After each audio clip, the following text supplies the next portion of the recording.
हमने कहा कि जन सुराज की जो व्यवस्था बनेगी तो बाकी जो बड़े काम होने हैं वो तो होंगे, लेकिन in the matter of days and hours 6 चीजें हो जाएंगी। पहली चीज, बिहार से इस फर्जी शराबबंदी के कानून को हटा दिया जाएगा, जिसमें शराब की दुकान बंद है और घर घर शराब की डिलीवरी हो रही है और बिहार के गरीब जनता का 20,000 करोड़ का नुकसान हो रहा है। दूसरी बात हम लोगों ने कही कि बिहार में 60 वर्ष से ज्यादा उम्र के हर महिला पुरुष को, दिव्यांगों को और विधवाओं को, जो 400 रुपए की पेंशन पर जी रहे थे, अभी हम लोग के डर से 1100 हुआ है। जैसे ही जनसुराज की व्यवस्था बनेगी उनको 2,000 रुपए महीना मिलने लगेगा, ताकि उनकी एक बेसिक जिंदगी जीने के काबिल वो हो जाए। तीसरी बात कही गई कि जैसे ही सरकार बनेगी 7 दिन के अंदर एक नया विभाग बनाया जाएगा रिलीफ एंड रिहेबिलिटेशन के लिए, उन लोगों के रिलीफ और रिहेबिलिटेशन के लिए जो बिहार से मजबूरी में पलायन कर गए हैं। उस विभाग का सिर्फ ये काम होगा कि आने वाले साल भर में 50 लाख से ज्यादा लोग जो बिहार से बाहर 10,000 12,000 की मजदूरी के लिए गए हैं, उनको बिहार में ही रोजी रोजगार की व्यवस्था की जाए,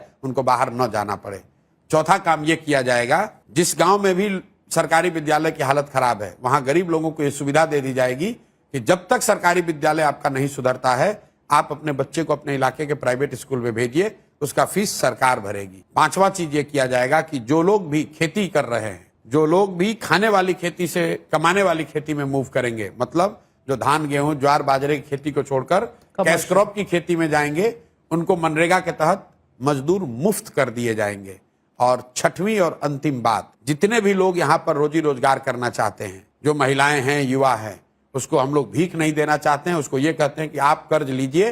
कर्ज पर आपको 10% 12% ब्याज नहीं लगेगा, 4% ब्याज लगेगा। 4% ब्याज पर आपको कर्ज मिल जाएगा, ताकि आप अपने घर में अपने पैर पर खड़े होइए, रोजी रोजगार कीजिए, ताकि आपको सरकारी नौकरियों का मुंह ना देखना पड़े, फैक्ट्री लगने का इंतजार ना करना पड़े। ये 6 चीज जन सुराज के आने के मैटर ऑफ डेज में कर दिया जाएगा। और एक अंतिम बात, जो 100 सबसे भ्रष्टतम नेता और अफसर हैं, उनकी सूची बना दी गई है। जैसे ही सरकार बनेगी स्पेशल कानून बनाया जाएगा, स्पेशल कोर्ट बनाए जाएंगे और साल भर के अंदर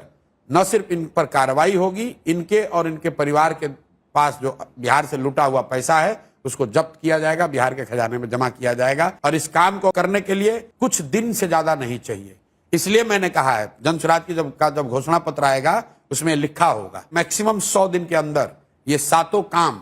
नहीं हम लोगों ने कंप्लीट किया तो 100 दिन के बाद इस सरकार को इस्तीफा दे देना होगा। आप जो ये घोषणा पत्र का पहला घोषणा होगा। मैं आपके चैनल पे पहली बार कह रहा हूं, किसी को बहुत बड़ी बात है कि हम लोग 5 साल के लिए रिप्ले करेंगे, बिल्कुल 100 दिन के 100 दिन के अंदर अगर